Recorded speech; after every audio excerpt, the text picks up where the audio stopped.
Hello everyone, welcome back to Real Reds Talk, your favourite football channel dedicated to Manchester United. This is your preview for the game against current leaders Arsenal at the Emirates. An absolute massive game tomorrow. It's like we're going back in time to the Fergie and Wenger days. How are we feeling going into this one, Sam? Welcome to the show, sorry, first and foremost. How are you feeling going into this one? It's really small, doesn't mean anything. Yeah. Could miss it if possible. Game on the calendar.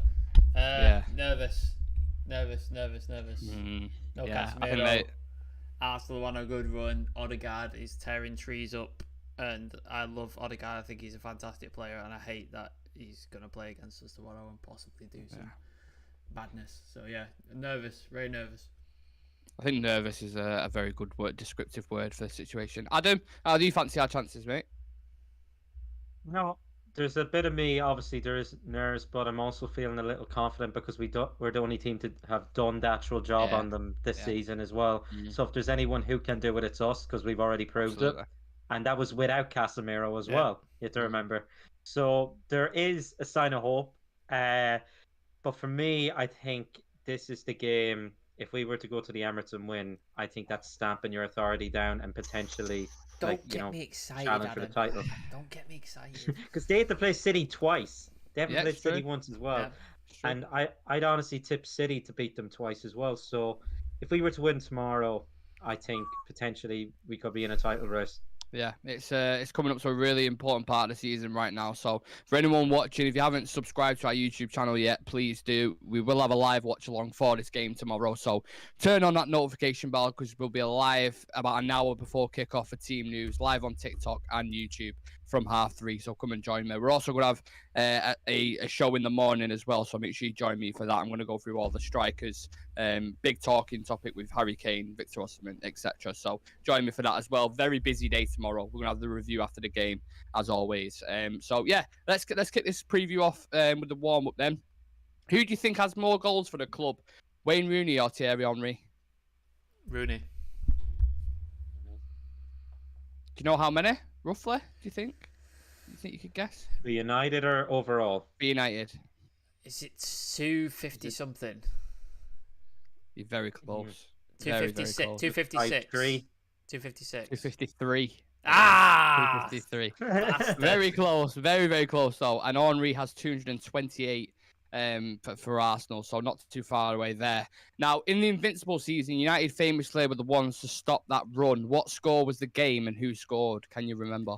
Can we just point out as well, Invincible season where they drew 11 games? Yeah. Let's just point that out. Wasn't it? Was it 12 games? 12? Yeah. So this is not an Invincible season where they went winning. They drew 12 games. Yeah. So let's just fucking put that in perspective, lads, before we saw that. Yeah.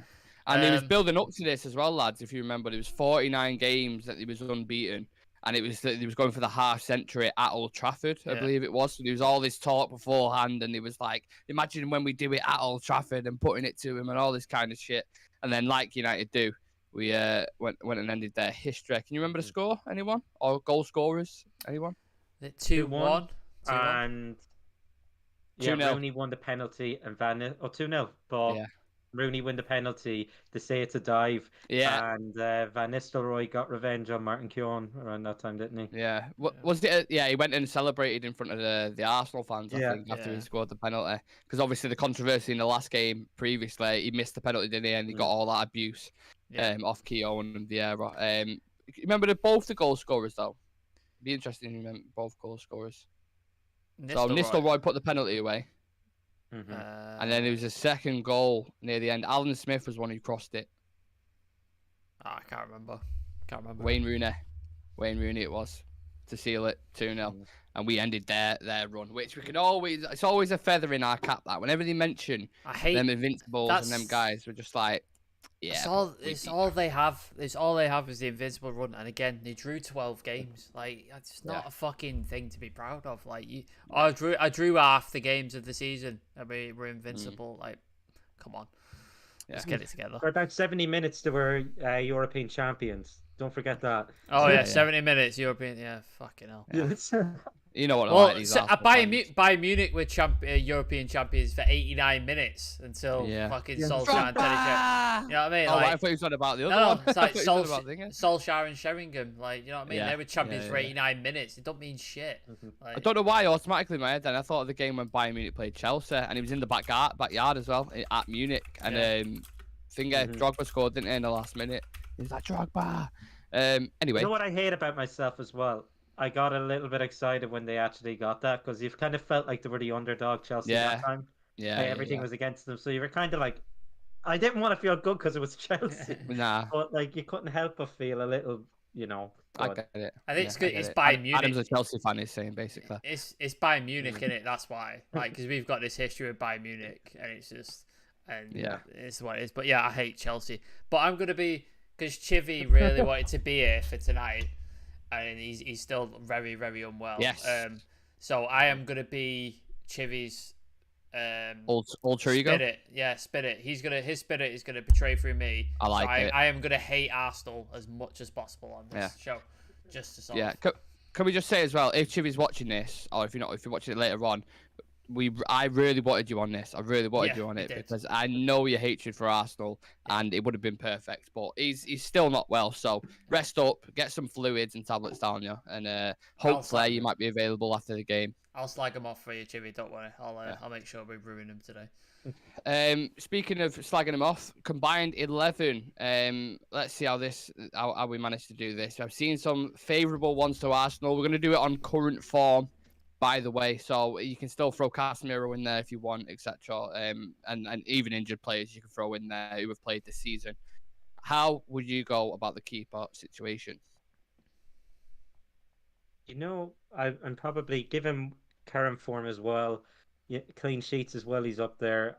I have to go with our man. He saved us a few points, especially recently. He made, was it 2 or 3 saves against Palace as well the last night. They were really, really top notch. And the only thing that's kind of like, you know, made you kind of question, the legs thing, wasn't it? The leg. Yeah. That was the only thing. But like, you know, before that, the last run of, you could argue maybe like, you know, 15, 16 games, he's being absolutely terrific. And he saved our bacon a lot of times, he has. Yeah. And I'd have to go with him. But I know Ramsdale's been really, really good this season. But De Gea has just been his equal, and it's your personal preference. I'd probably go with David De Gea. Yeah, we'll have to start calling him Kevin. Saved our bacon, Kevin Bacon. No, okay. Hey. Sam, David De Gea or Ramsdale? Yeah, are you going for? Yeah, David De Gea, just because I think Ramsdale's a bit of a twat. So. Okay. All right. Defo bringing that Chivy spirit with you. I like it. Right. At right back, Dalot, Wan-Bissaka. Who's the fuck plays right back for them? Ben White. Yeah. Tommy Asu, I think, plays for him as well. Dalot, isn't it? It's Dalot.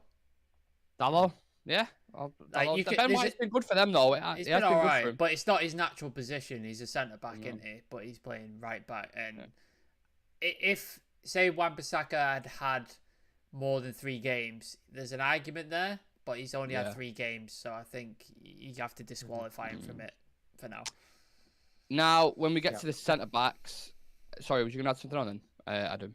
I was just going to say, in terms of right-backs in the league, I think Dalot's been probably in the team of the year so far. Season team of the year. I think he's been the best right-back in the league this season on a consistent basis as well.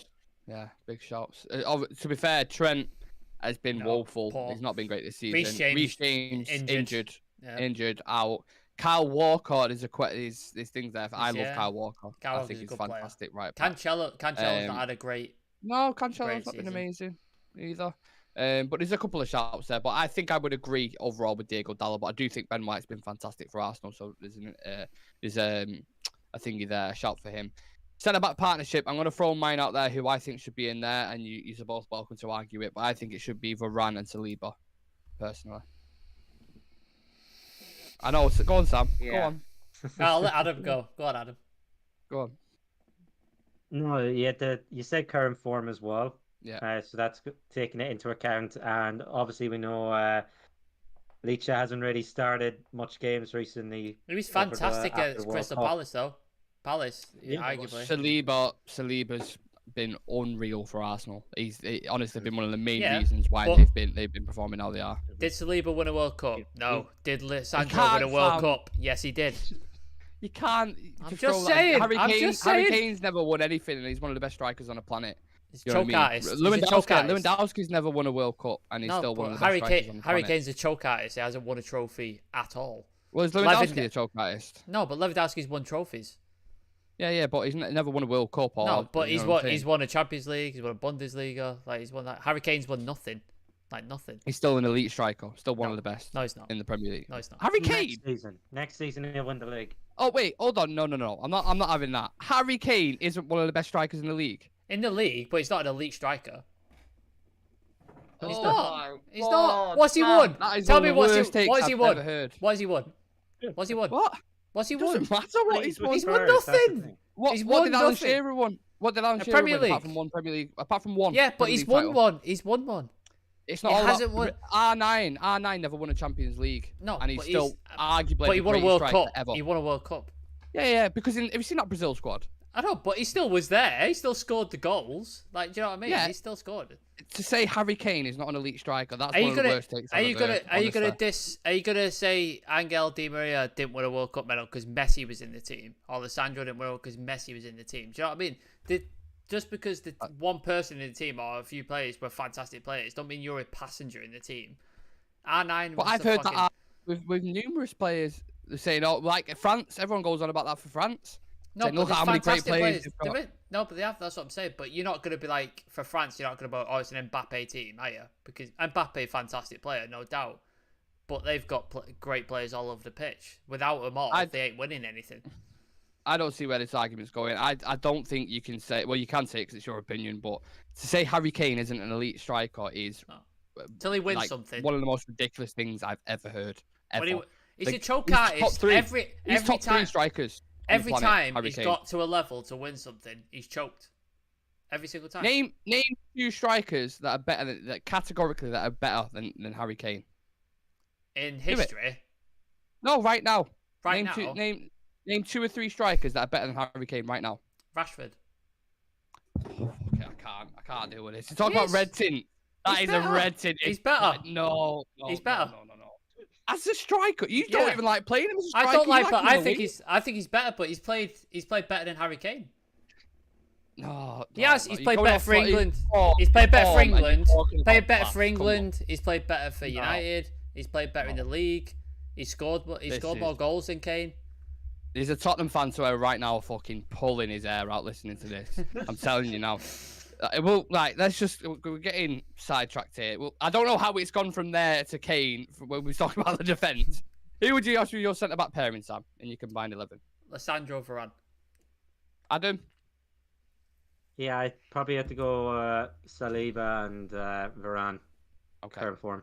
I'll go with Saliba and Varane as well. Left back, Luke Shaw. Yeah. Straight up. Mm-hmm. Straight up. I don't think there's a question for that, to be honest. Zinchenko's been a good signing. He's not played though, has he? He's been he's been a bit. Yeah. Luke Shaw for sure. Very heavy United side. Midfield, this is where it gets fucking interesting because Sam, you go first on this one. Casemiro has to go in, doesn't he? Yeah, I mean people will argue Partey, but fuck off. No, you can't. Yeah, he's been great for him, but Casemiro's injury record as well. Partey, he gets injured a lot. Whereas Casemiro, no injury whatsoever. So you'd have to put him in there. The argument I have, the one that I have struggled with is Bruno or Odegaard. That's the struggle. On form right now, it's Odegaard. Yeah. Overall, unfortunately, you're like Odegaard didn't do enough, did he? When he was at Madrid, and then where did he go on loan? Odegaard. No, he went from Madrid. Oh, he went to Sociedad, I think. Yeah. It wasn't mind. Didn't quite work out. And then since he's been at Arsenal, that's what I'm saying. Arsenal. He actually knocked Real Madrid out in the Copa del Rey with Sociedad when he was on loan. He was able to play. Yeah, and he knocked Real Madrid out. Wow. Yeah. He's Bernabeu. He's levels in it at the minute. He got just one player of the month, by the way. But he's been fantastic. Bruno was doing bits in the Portuguese league, and I know you say what you want about the Portuguese league. whether the standard is like lower than the Premier League, etc. But he was doing those numbers in the Portuguese league, and he's done the same in the Premier League in a shit United team for the most part until this season. So I know I'm a United fan, lads, but I'm throwing Odegaard in there. He's been better than Bruno this season, in my opinion. Adam, you've got the deciding vote. You pick. Well, you see, in an ideal world, I'd play like a 4-3-3, and I put Bruno behind. Put Bruno as the centre mid. Do you think that's got balance to it though? Having Casemiro, Bruno, and Odegaard, like, would you not need more of an Eriksen or a Xhaka as the 8, as like the ball carrier? Well, you see, the thing is, I think Bruno can do the job as well. All the running, he's like a team kind of. You know what? Because I think I saw someone put his team stats in, like ball recoveries, everything like that. Yeah. And it's a lot higher than Odegaard, obviously, but Odegaard's been playing a lot higher. But I think if it's a choice between the two of them now, and like not being biased as well, you had to go Odegaard. Yeah. Let's not forget the top of the league, by the way. Yeah. Top of the league by about 9 points. So would you do Casemiro, Eriksen, and then Odegaard? You think that's a balanced team? I think it's more balanced, but I do agree with what Adam just said there. I'm leaning more towards that because I do agree. As an 8, he can play there, and he's done well. So yeah, I think that's fair. We'll go Casemiro, Odegaard, and Bruno. Front 3. How do we go about that? Start off on the right hand side. Saka, gotta be Saka. Yeah, Saka, because Anthony's been poor for the most part. Yeah. Sancho can't get in the team, and Ilanga's just not up to standard. Yeah. Striker. What do we do about the striker situation? Because Jesus. We've got the left. It's got to be Jesus, hasn't it? Jesus. On current form, innit? Jesus has been injured. He's not played in a while. But for the season, he's played seriously well, hasn't he, for Arsenal? And then you could put Rashford on the left. Over Martinelli? Yeah. I'm putting Garnacho right now ahead of Martinelli. Ooh. So will you do Garnacho and Rashford? Yeah. See, I would do Jesus in the middle, Saka on the right, Rashford on the left. That's what I would do. Typically what I do, I choose Rashford and Jesus, but with Jesus being out injured, like being in current form right now, I'd probably go Garnacho and Rashford. I'd go Saka, Rashford, Martinelli. That's the way I'd go. Well, we're all different. We need to come to a compromise here, lads. What's the better front 3? Saka, Rashford, and Martinelli. Garnacho, Rashford, and Saka. Or who did you say, Sam? Rashford, Jesus, Saka. Rashford, Jesus, and Saka. Should we just leave that up to comments or leave that up to vote? We'll put it in the vote. Yeah. If you could drop a poll, just put like the 3 that we've chosen, and then see who people can. I'll do it on I'll do it on social media when I put the 11 out. I'll put it on social media and I'll do a carousel and we'll vote for whoever the better one. Cool. Interesting. Right. That's the combined 11 done. That's the warm up done. It took a little bit longer than I thought it would, to be fair. We take a look at the opposition tomorrow night, fellas. The last time we played Arsenal in September, managed to beat them 3-1 at Old Trafford in the I like to call it the counter killer game. Absolutely destroyed them on the counter attack. We are still the only team to beat them this season, but Arsenal are flying at the minute.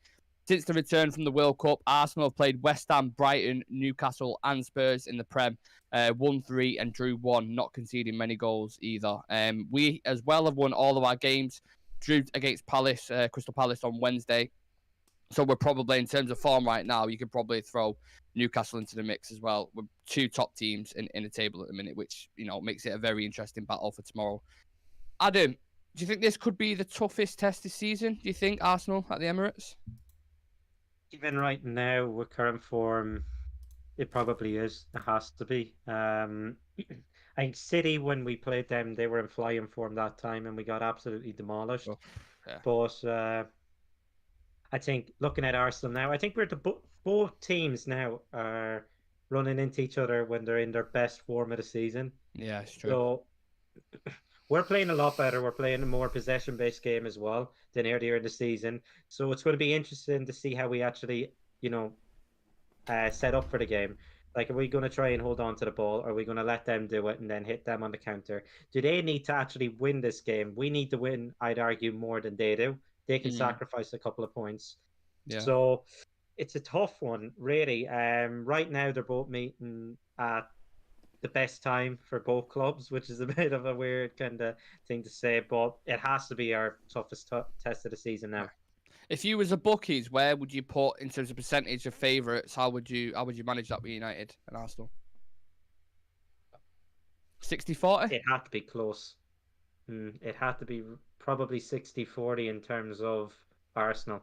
They're at home, top of the league. But it's doable. It's doable. I think we can beat them. For sure. And if we was to beat these tomorrow, Sam, are we in a title race then, do you think? Would you get excited yourself, I suppose, no, is what I'm asking. I wouldn't, no, because I don't think we have the squad depth to win a title at this point. I agree. We were speaking off air about Anthony Martial's injury record and how it looks like he's not going to play tomorrow either. So the reliability on just purely Weghorst is our only actual number 9 in the squad. And nothing against the guy.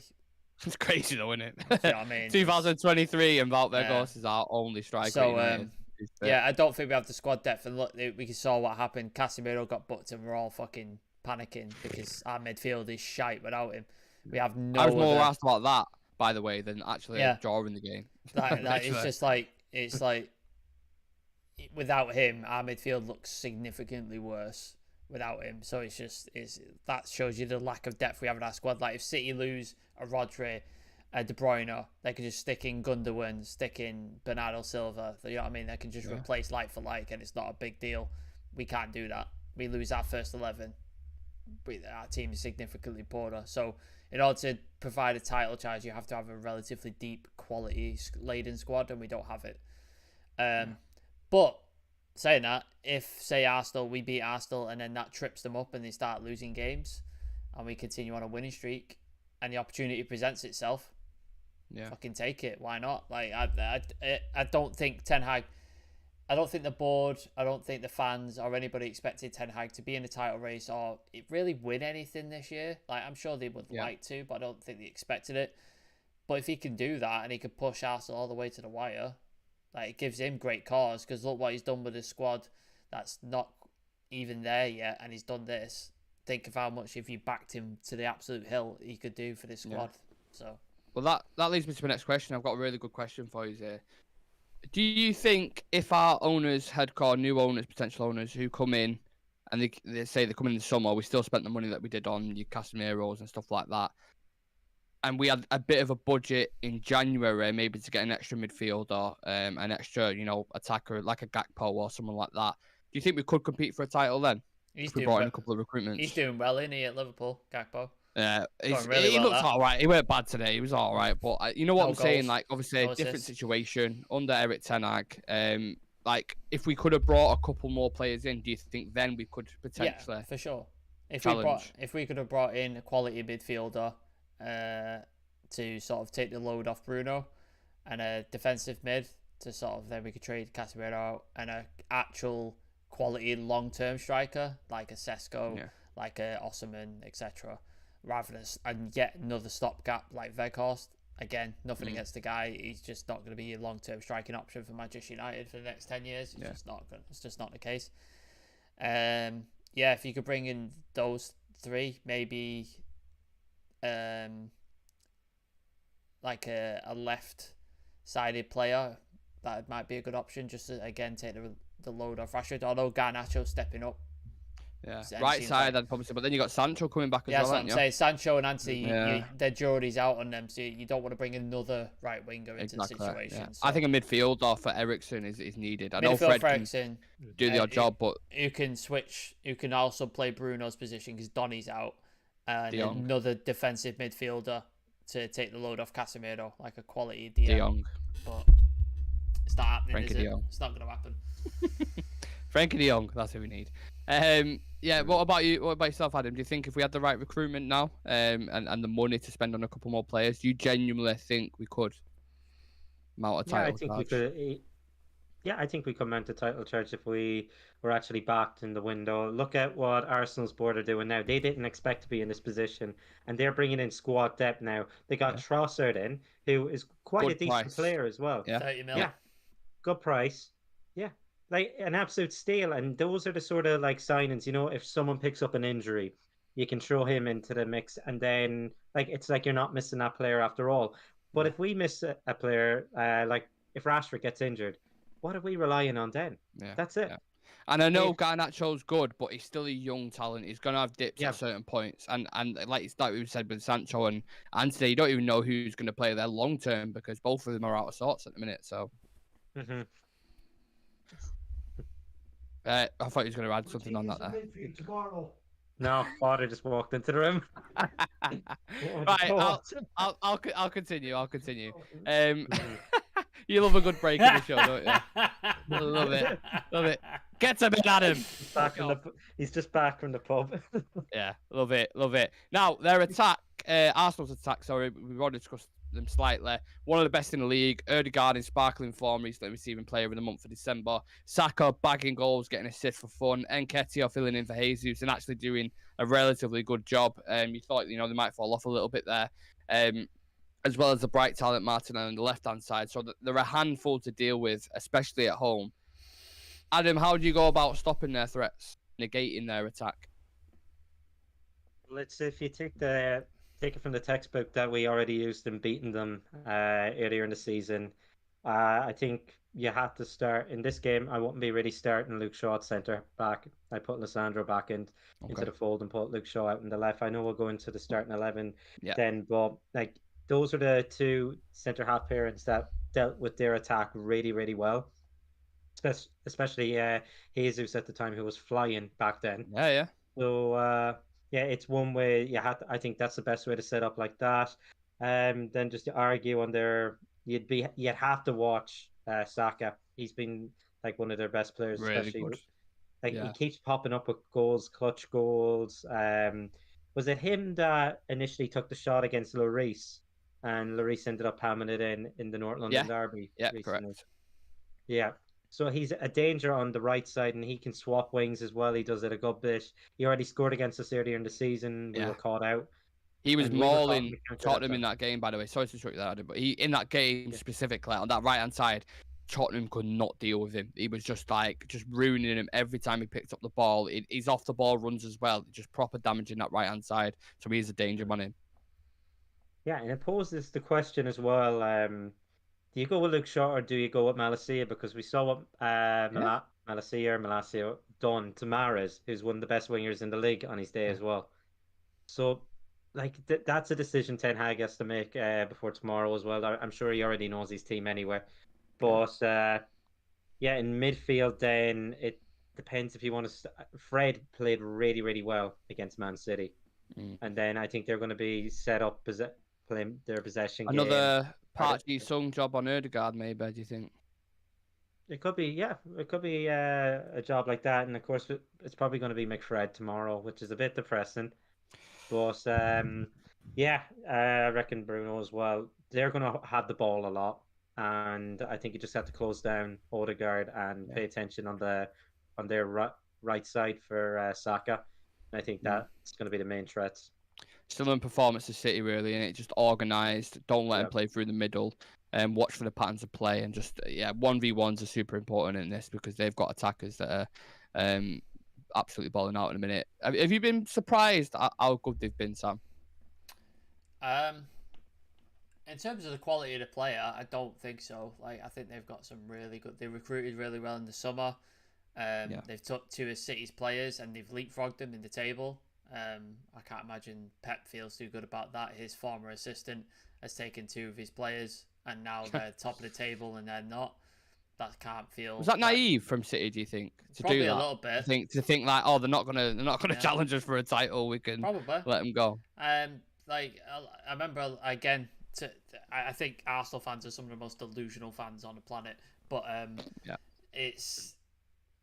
I remember then where they were hounding Arteta out and all this sort of shite in the beginning when he was that, and it's just get him gone, bloody shit. Like it's just like you've got to give the guy time. Like he's his first actual job in management. He's learned under Pep Guardiola, so clearly he's not a dumb guy. Like if Pep Guardiola thinks he's got something, he's clearly got something. So give him time and give him money to spend, players, etc., will do something eventually, and he's proven it right now. And they've only strengthened. I thought, like, I've sung Odegaard's praises for like a long time. I think he's an absolute quality player, and he's showing it now. He's Arsenal captain. He's absolutely controlling games like a puppet master at times, just absolutely tearing teams apart. Saka, we've always known how good he is. Like, he's a phenomenal player. Shows it for England all the time and for Arsenal, etc. And yeah, it's Jesus. I thought was a very shrewd buy. It's a very, very shrewd buy, because that guy scores goals for fun, but he never really got an opportunity in the City team. Even after Aguero left, you thought, all right, this is his moment now. This is when he's going to shine. He didn't get the opportunity, so very shrewd buy. So yeah, I'm surprised they're at the top of the table, and they've basically took to a title under 8 points clear, are they? Roughly around that, yeah. And they're like that far clear. I'm surprised at that, but I'm not surprised that Arteta's got them playing in the quality of the player that they've got at all. I think that wasn't surprising. I just wish the fans weren't as deluded as they were, because honestly, God, they are unbearable to deal with. Yeah, Arsenal fans, yeah. fucking I've unbearable, seen man. that Troops on AFT. Oh, he's on Barstool Sports now. I think he is. He said, I've seen 3 clips of him. He's saying, "Get Arteta out. He's shit. I never want to see him at this club ever again." This is on numerous occasions. I've seen him say, "Partey is dog shit. Send him back to Atletico Madrid. Don't know why we spent that much money on him. Odegaard ain't the guy. He's the same person who failed at Real Madrid." All this kind of stuff. I've seen all these takes from him. And now he's seeing like they're actually doing well at the top of the league. They're like greatest things since fucking sliced bread, and that's just like a visual representation of what Arsenal fans are. They were saying like, the first year Arteta came in, they were saying, "Oh yeah, we're gonna win the quad this year. We're gonna win the quadruple," and then they finished. What was it, like 8th, 9th, or something like that? Yeah. And then they were like, "Arteta out." He's just like, for fuck's sake, man! Like just calm down, just relax. Like, for God's sake. You know, Ty from Arsenal Fan TV. Yeah. You know, as delusional as he is, he's always backed the manager as well. Yeah. Like, giving them time. And, like, he can sing his praises this season as well. Yeah. Because he's actually backed the manager for so long. The rest of them are all calling for his head. But then again, he does throw the odd shout where it's just like, you know, we're going to do the quadruple this year. We're winning.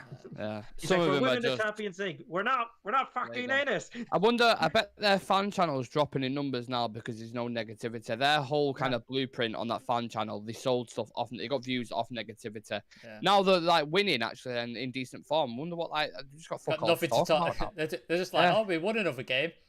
Yeah. Oh. That's it. I got nothing. Ridiculous. Robbie's had to sell one of his 10 mansions now just to fund this season. Oh, dear me. But it is interesting, you know, that when we take a look back at the previous games between both teams, the last time we beat them at the Emirates was back in 2017 when Lingard scored a double.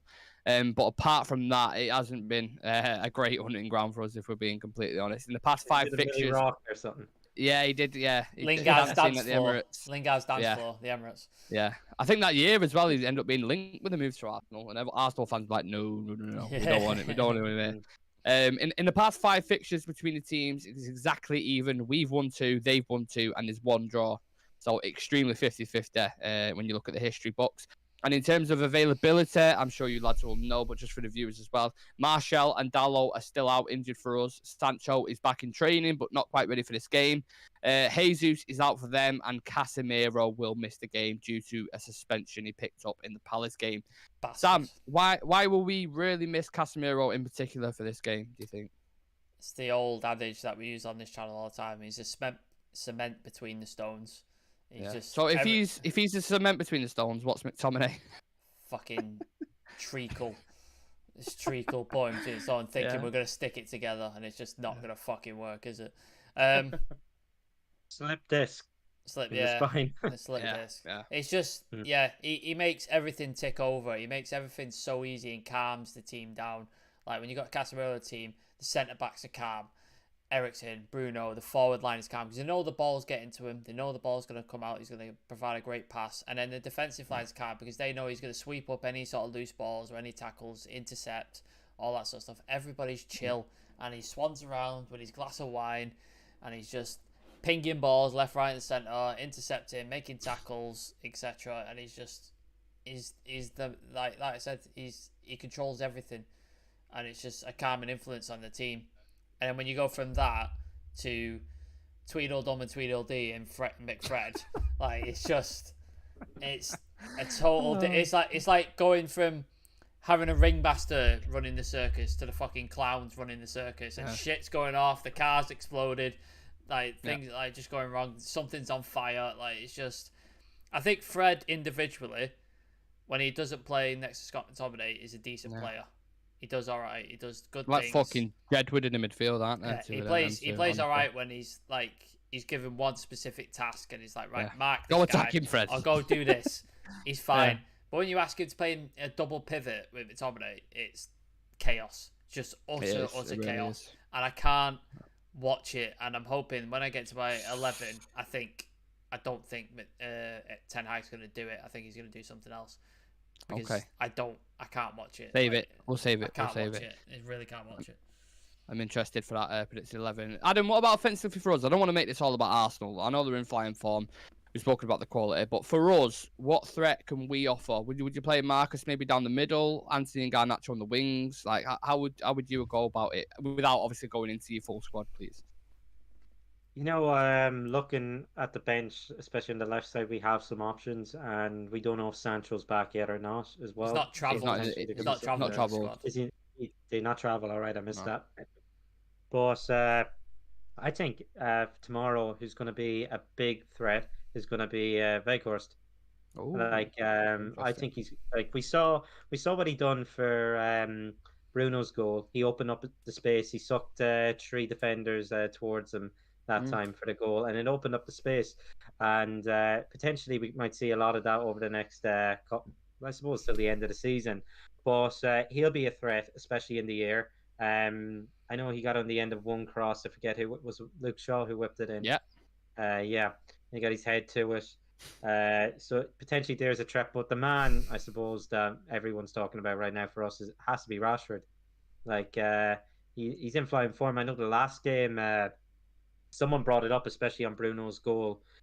He's lacking movement out in the left arm. I don't know if it's just fatigue with the games coming thick and fast. It could be that. Yeah. And that's what I'm a little bit worried about. If he's not up for it, I don't think any of the rest of them are really going to be up for it. And then you're questioning where the goal's going to come from. But yeah, we got to wait and see. I think the main threat is probably going to be Rashford. If he gets that space, that Weghorst kind of sucks the other defenders away. Yeah, it becomes like the nucleus in it that attracts more defenders towards him, and then the other lads that kind of have space to get in behind. Sam, do you think Weghorst could be a threat in this game, or do you think it may be more of a game for the counter attack? Might move Rashford more central. Like, what's your thought process going into this? Yeah, like he like Adam said, he distracts and he drags players away from the other ones they're marking because he's a big guy. He's a handful. He's very strong, and obviously jumping for the ball with him 9 times out of 10 you ain't winning it because he's got 6 inches of height on you. So it's a tough. He's got 6 inches somewhere else as well, hasn't he? We're not talking about Gonzalo Ramos tonight. Big mouth. Yeah, big mouth. Oh God! Imagine if a video comes out about him. Jesus Christ! Oh my God! Yeah, just a fucking tree outside blowing in the wind. Double Polaroid. Oh God. Big Mouth's going to cause some issues in that back line tomorrow, let me tell you. Just stick slapping to Liebert. It's someone's back line anyway. Oh God, you're going to set him off. Your dick's offside. He's just like that. Yeah, play it into the tree. We'll be all right. Don't worry about it. Fuck me. What part of the body did he score with? I don't even know. Yeah. His dick. Yeah. Fucking hell. Yeah, it's gonna be interesting. I don't like a target man for United. I don't think that's the way to go. But that's the way Ten Hag plays, doesn't he? He's played Haller like that. He played who's the guy before? Huntelaar. Yeah, Huntelaar as well. Yeah, that's the one. So he played guys like that. So I think that's what he's going to eventually do. He's going to find a strong striker to do that with. What the fuck? What's that one saying? It's just so many things going on in my head right now. Oh my God. But like we've been like They're linked to a hung striker. Yeah. The start of my next question as well is, could we really damage? That's like the start. Yeah. I'm just reading me note. We're looking at Osimhen, we're looking at Kane, we're looking at Sesko. Big boys. Big lads. So yeah. And I've got a show on that. Sorry, exactly. Sam. I've got a show on that tomorrow. Yeah. So that's the kind of striker profile I was looking at. So I don't think we're going away from what we've got right now in Vegas. Maybe just in terms of quality wise, the quality might go.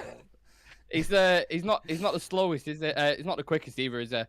No. I was watching him the other day. Someone said on the live, it looks like he's running in custard.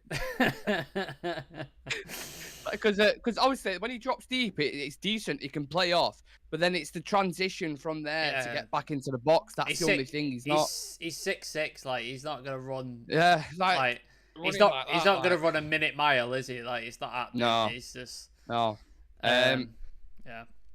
Yeah. Did you, Adam? Could we? I'm gonna use my words carefully here. Could we really damage their confidence if we nick a win tomorrow? Also, if they beat us tomorrow, Adam, could they go on to win a title? Do you think? Could it be that big or that significant? Oh, fuck's sake! Chivy's killing himself right now with these words, mate. He's absolutely killing himself. Yeah. Arsenal winning a title. I know, but could it be that significant? Do you think, Adam, if they go and beat us tomorrow at the Emirates? Yeah, we can definitely knock their confidence, especially if he pulls out. I'm joking. Oh, Jesus Christ. But no. Here we go. Okay. No, but helicopter I believe if they beat us. That's a celebration, isn't it? Yeah. That'll be a good celebration. He's done it. I can't believe it. I can't believe it, Jeff. He's done a helicopter at the Emirates. Unbelievable, Jeff. just in front of the Arsenal fans. Just a 9-inch. Where did he stick out, Jeff? I didn't see it. Yeah. Gary Neville. Oh! I have to say, Jeff, it's massive. Oh. Can't believe it. Let's be clear. Brave Souness on later. You have to ask where Paul Pogba was in this situation. Hiding behind it. Yeah. Okay. This show's got to shit. Yeah. It's got to shit. Smegos. Oh, no. Oh. No. No. There. Oh, I feel sick now. Hung like a workhorse. Yeah. hung like a Okay. Vegas. But I think tomorrow is significant because if that just completely went off the rails, didn't it? No, go on, Adam. I'm still listening. I'm listening. I'm not listening. I am. Go on. Oh my God. Tomorrow is a big day. Okay, that was intentional. But yeah, tomorrow can be really, really important for the title race because they beat us. I think they potentially could go on and actually win the league. That's brought me down to earth. Thanks for that, Adam. I'm fucking depressed now. I agree with you. I agree. If they do a job on us tomorrow, what did they go to? They're 12 points ahead of us. Is it? Yeah. They go ahead of us. 12 points. And they have that game in hand, I think, too. Yeah, I'm just gonna check actually the league table right now. It could be if City got tomorrow. Who have City got? Good question actually. Let me check. We have got because if City lose as well, Wolves at home. Yeah, so if City lost, then they're 11 points ahead of City, aren't they? Yeah. So they're currently 8 points ahead of us right now with the game in hand. So if they beat us, they could be 11 points ahead of us with the game in hand. Doesn't sound great, does it? You're not turning out one around there, yeah. No. You need them to lose 3 or 4 games there. Yeah. I don't see that happening. And Jesus is back in February, isn't he? So. Yeah. So it's a massive game tomorrow, man. Massive game tomorrow. Sorry, would you go add anything on to that before I think? Not really, no. I just think, but if we get the win tomorrow too, it could damage them, and they could go. Honestly, they could go on a spiral. I think they have 2 games against City coming up as well. That could get derailed. City have it in them to beat them over two games as well. Would you rather like, City win or rather Arsenal? City, every day. City.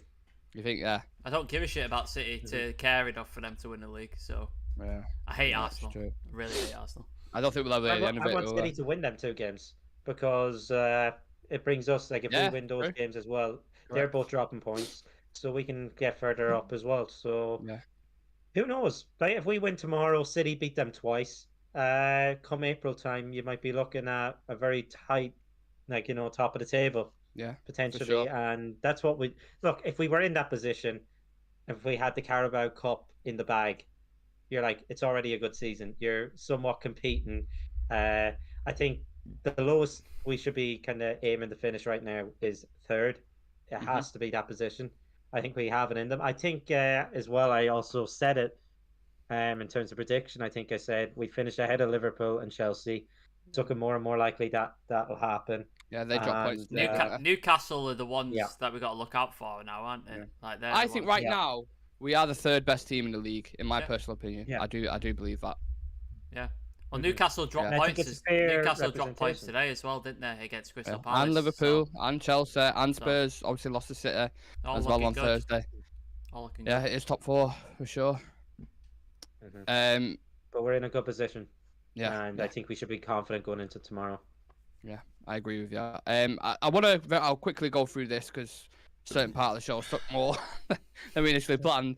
I want to focus on a couple of individual players. Marcus Rashford, before the Palace game, in absolute flying form. Really quiet on Wednesday, lads. Do you guys have any worries at all? Could this be a game where he shines? Do you think it was just maybe a minor blip in the kind of in the system? Like, what are you worried at all about Rashford?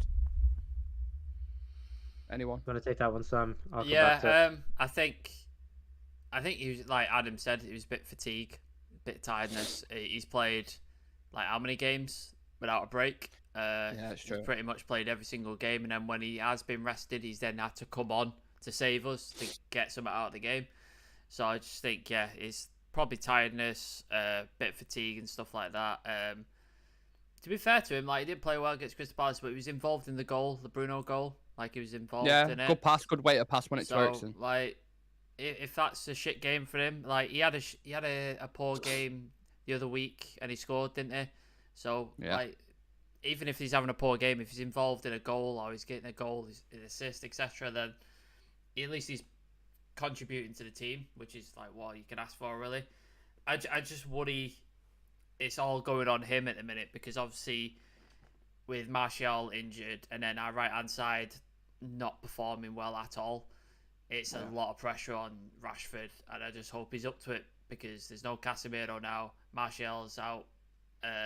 Sancho's not coming to the squad yet, and Anthony is 50-50 at best on what he's going to be like and what he might do. So there's a lot of pressure on Rashford. So I'm hoping he's up to it. I'm hoping he can stand up to it. What about yourself, Adam? Worried at all about that performance on Wednesday?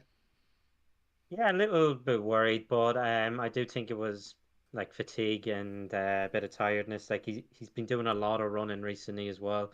I don't know if he got a bit of a whack against City. It happened. I was watching it, and honestly, I thought he was going off at that point. But you never know. Like this is a fella who will play through an injury as well. We've seen it. Broken back. Potentially there was something. Yeah, and he still carried us around that time. And I don't know if it's a good thing or a bad thing because it screws you in the long run. And when he's like, look what's happened when he's fit and healthy, and his mind is up for it, especially like he's in flying form.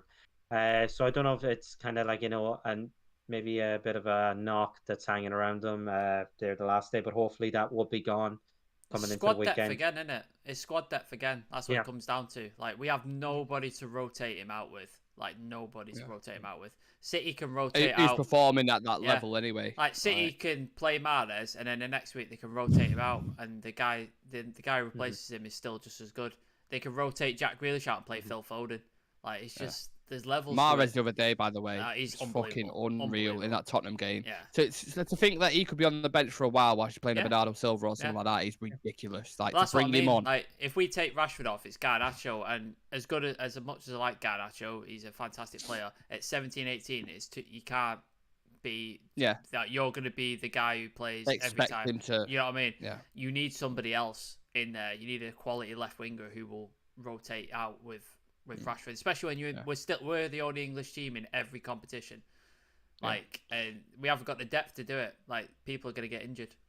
What happened to Liverpool? Yeah. Yeah, exactly. This is what I mean. Depth is incredibly important, and I want to stick with the theme of wingers. Anthony, I want to speak about him because we're going to need more from him in this game, aren't we? I know we scored in the last game against him. Obviously, I think that was his debut on it when he scored. He was like kissing the pads and stuff like that. I don't know if any of you guys saw Mudryk's cameo today for Chelsea. I heard good things, but I'm not. He looked good. He looked really good. Like quick, like threatening, just looked dangerous. And I feel like Anthony, that's what I want from Anthony, running at people, making defenders worried, keeping constantly guessing. He's too easy to play against at the minute, Anthony. I feel like exactly whatever wing back comes up against him. Yeah, and I remember watching clips. I don't know if you saw him just before Anthony's move. He was playing against the team. I can't remember what team it was, against kit, like green and black kit. And he was the trickery that he was using, getting past it. Like it was like, wow, he's really good 1v1. And we haven't really seen that so far. He's too predictable. He's too kind of, you know what I mean, cut back, give it back to the defender who's there. What's your guys' overall assessment of him so far since he's come in? Obviously, the price tag isn't his fault. I understand that, but he's not an £85 million winger, is he? Like, let's be clear. He was a 50 million player, you'd argue, given the age, his kind of profile. He's Brazilian, that's factored in as well. Look at the Fred price tag. We got robbed on that one. Yeah. But are we if sure? We went in for a earlier in are we sure Fred's Brazilian though? Are we absolutely sure? Is he not from? Well, you see, that's the weird thing. You have Ronaldinho going for a different sort of passport. Yeah, Fred has a Brazilian passport. Like, the mind is baffled. But yeah, with Anthony, recently I've noticed that someone pointed out on Twitter, he seems to kill the speed of our counterattacks. Yeah. A lot recently. And that is really, really frustrating me. And I've been defending the lad a lot as well. He actually has more goals this season than Jesus. And I know Jesus is being out injured, but like not many people think that, and everyone's saying, "Oh, Jesus is a great signing for Arsenal." Yeah. It's just I think he needs to quicken up the game, and especially his passing too. There was 2 or 3 times in the last few games where he's could have played a pass through to either Bruno or Rashford, and he just underhits it, and he either puts it straight at the defender or not out wide enough, and we know he has the ability too, and then he has the ability to actually score a screamer, put it into the top corner. Yeah. And did it against Charlton, did it against City, didn't it? The 2 goals, like decent finishes as well. But he seems to pop up with something in the bigger games as well for us this season. So there is a bit of hope, and he already has a goal against Arsenal too. So I do think he is probably going to start, but he just needs to quicken. I'm sure Ten Hag's drilling it into his head that you have to speed up the play. Yeah, he has to. Tell him, because if we're noticing it, Ten Hag has noticed it ages ago. Yeah. Tell him he's got a right foot as well. Like, let him know. Yeah. The other guy, the other foot you're standing on, you can use that. That's there. Yeah. Like, you can use that anytime you want. Just every time he gets the ball, like Adam said, he'll get the ball and it'll be like going towards the sort of the corner, and then he'll just stop. And he'll have the player one-on-one, face-to-face. And he'll move, he'll step over. What's he going to do? He's going to cut onto his left, and he's going to try and shoot. Every single time. That's all he does. Just cut onto his left and try and shoot. And like you said, he scored absolute screamers, and he's well capable of doing that. And if he did that 9 times out of 10, you're like, fuck it, I'll take it, I don't care. But you've got to offer more. You've got to offer more than that. Like, every time you're getting down that right-hand side, you've got to, at least at some point, keep the full-back guessing. If you're going to cut back on your left every time, he knows what's happening. He doesn't need to worry about going down the line with you because he knows you're not going to do it. But if you're sometimes then you're fading to your left and he's going that way because he knows, and then you can trickery back onto your right foot and then run around him and then put a cross in. That keeps the fullback guessing, and then he's not sure whether you're going to go or not, or whether you're going to cut back, and then it's going to leave you more space because you're going to be thinking, is he going right? And he's going to leave his body open enough that you can then check onto your left and get that shot away. You just got to keep them guessing, but he's a one-trick pony at the minute. He's doing the same thing repeatedly over and over again. And because it's worked a couple of times, he's expecting it to work every single time. And I'm hoping Ten Hag is getting, like Adam said, Ten Hag is getting into his head and going, you need to do more. You need to add more to your game, more skills to your like your trickery and stuff. I know we spoke about Iron Robin a couple of times. The amount of tricks he had in his toolbox that he could pull out to keep a fullback guessing. They didn't know what the fuck he was going to do. They had no idea. He wasn't the quickest. He wasn't the strongest. But he would keep you so mesmerised with what he was doing. You didn't know what he was going to do. And then before you knew it, he was past you and the ball was in the back of the net. That's what Anthony needs to do. You want to know what his thing was? He didn't slow it down. He sped it up at that time to key points. Where the defender wouldn't have time to think he's left-footed. He'd already have gotten past them by then before he's even noticed it.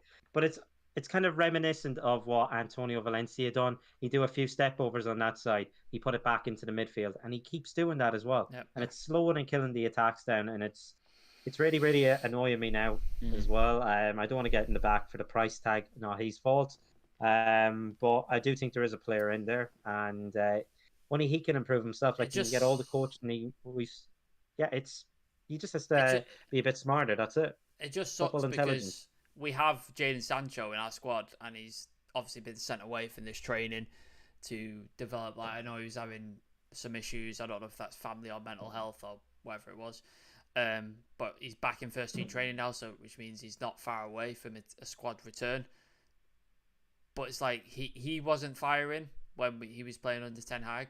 He's brought Anthony in, who's supposedly his boy. He spent a lot of money on, wanted him, demanded him. He's not performing. It's just a shame that, like, not in normal circumstances, Anthony's not performing. You drop in, you bring Sancho in. But Sancho's not. If you think all these guys were performing at the top level, the form that Anthony was showing for Ajax, Sancho was showing for Dortmund, Rashford what he's showing now, you'd have extra goals there. You've had plenty, but it's just circumstantial, and the way transitional seasons and stuff. And then your option, because Anthony's not performing, Sancho's not in the squad. Your option is Anthony Elanga. And again, nothing against Anthony Elanga. I like him. I like his guy, but he's just not good enough. He's not United quality. He's not good enough. And that's the only option you got to come off the bench. If you want to change the right hand side, Anthony Elanga's your only option. That's it. Yeah. Hopefully he has a better game tomorrow because he needs to step it up. And I think he might have a good game tomorrow. I've got a secret feeling about it. Let's do some quick fire questions, lads. Will both teams score tomorrow? Yeah, I believe so. Will Big Vout start? Yeah, because Martial's out, isn't he? So okay. Will McFred start? God, I hope not. You think they will, Adam? Do you say? I'm hoping to start. Yeah, you're hoping they do start. Oh, interesting. And I'll just say it quickly. Why? Because we saw what happened when McTominay, Eriksen, and Bruno started against Man City. We got absolutely demolished. Yeah, I don't want that either. I think you need to go. I don't want that. Yeah. So there's the potential of that. The gap between the defense and the midfield in that game was just exposed the whole time, especially with Kevin De Bruyne. And you don't want Odegaard, who's probably the best attacking midfielder in the league right now, to be exposed in that space. So I honestly start McFred this game. Okay. Will Anthony score? No. I think he will. Will we score more than one? Yeah. No, I don't think so. No. Okay. Predicted 11s. Who wants to go first on this one? Go on, Adam. Start with your striker. I'll probably go. Okay, David De Gea, obviously. Wan-Bissaka. Then I'm gonna go Varane and Lissandro. And this is the tough one on left back. I said it earlier in the show. Do you start Malacia, who had a really, really good game against Mahrez, or up against Saka? But Luke Shaw again hasn't stepped foot wrong recently, and he's probably been one of our more informed players. But I probably start Luke Shaw, especially going forward as well. McFred in midfield for why I said for what happened in that City game. I think we need to have the two of them. And Fred played really, really well against City. And they play a similar kind of style of play as well. They like to hold on to the ball, a bit ticky-tacky. And then I'm going to go Bruno, the number 10, Rashford, Weghorst, and Anthony then. Okay, interesting. I can go next time if you want me to. Or you can go. Go for it. I've gone with a bit of a mad team, I'm not going to lie. It's not madder than mine, mate. It's not madder than mine. Well, I think there's method in the madness. David De Gea in net, Wan-Bissaka at right back, I think Varane and Luke Shaw at centre-back. I think Malacia goes in at left-back. Lisandro Martinez is a DM. I think he might put a try in for a DM in this game. Eriksen and McTominay either side of him, because I think if you had Fred as well as Lisandro's very left-footed, need the balance up there. So I'd put Lisandro and McTominay together, McTominay to break up play, his kind of qualities that he has, and Eriksen pushed up into the 10. We played, where did he play as a 10 now? Is it against Palace? He plays as a 10, or it might have been a game before that, I'm not entirely sure. And then I think it'll be Anthony, Rashford and Bruno. I think Bruno will be on the wings again to deal with the wing, obviously his work rate off the ball, which is why Ten Hag likes him there. I think it'll be Anthony, Rashford up top, Bruno, and then Weghorst to come off and make an impact. But just simply because I think it'll be more a counter-attacking game. And I think last time we hurt Arsenal in the first game was with Rashford centrally getting in behind that high line. But yeah, I don't know. Go on, Sam.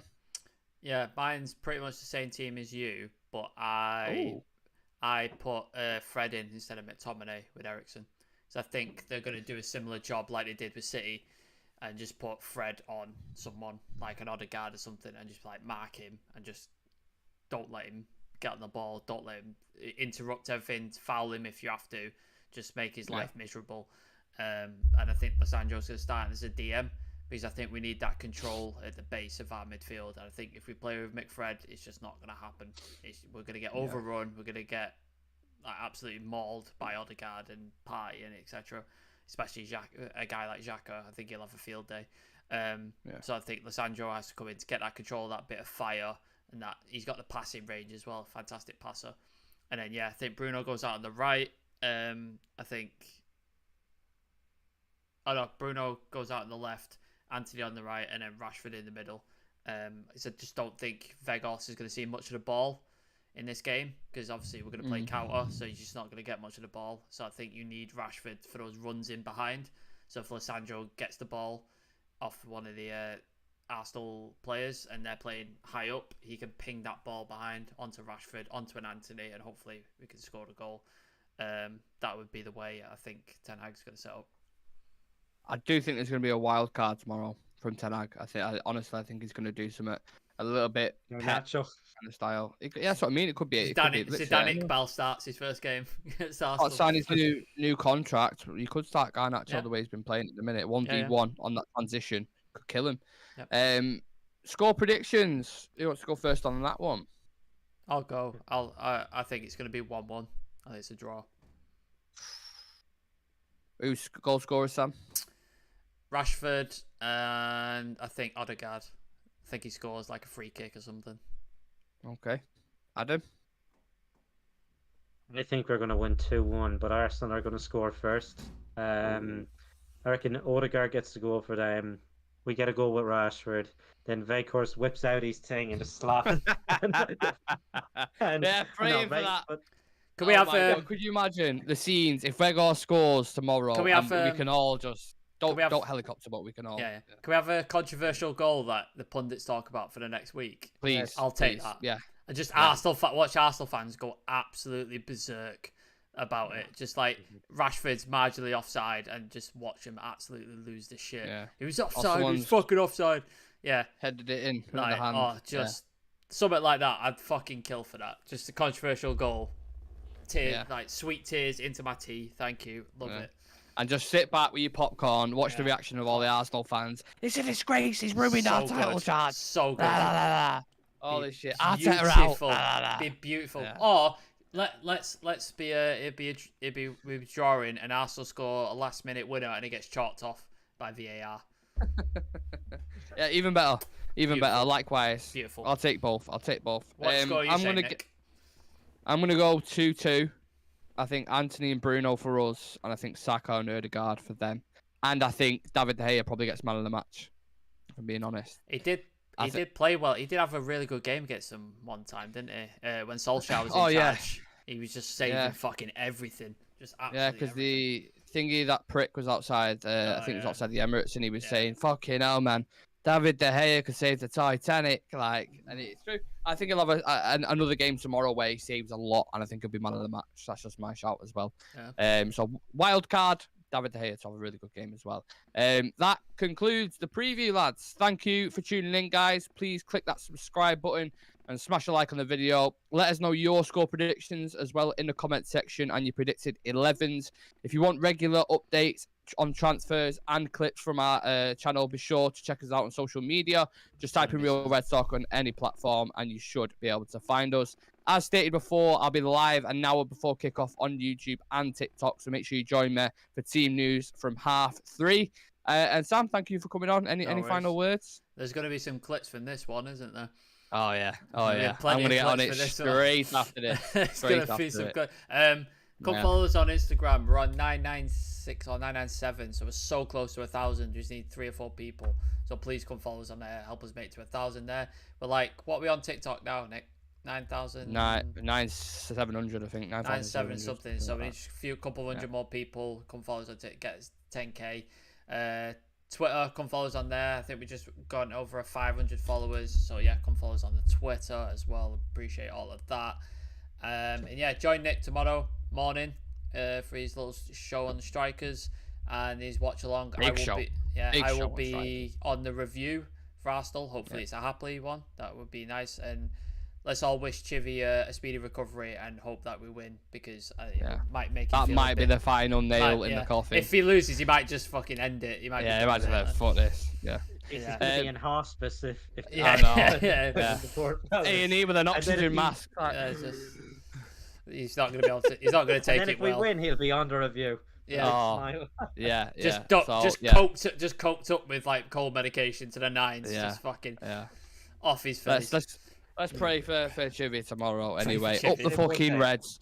Up the Reds. Let's smash Arsenal. And let's take 3 points from the Emirates. And go on, Adam. I was just going to say one thing. We've went over 1,030 subs now. So we went over the 30 range during this show. So yeah, hit it again. Who hasn't? And the last thing, just a question for people that they can leave in the comments. Do you take a draw now? Would you take a draw? Ooh, I like it. Would you take a draw? Also, come vote on our strike line combined 11 on the Instagram. I'm going to put the poll up over there. I'll put it up on the YouTube as well if you don't follow the Instagram, but it'll be on Instagram. Come vote on it. Pick your favourite line. We'll find out. Cool. 2 shows very early tomorrow. Come and join me and get in the comment section. We'll see you for the big, massive game tomorrow at the Emirates against Arsenal. And it's live. With Big Feg.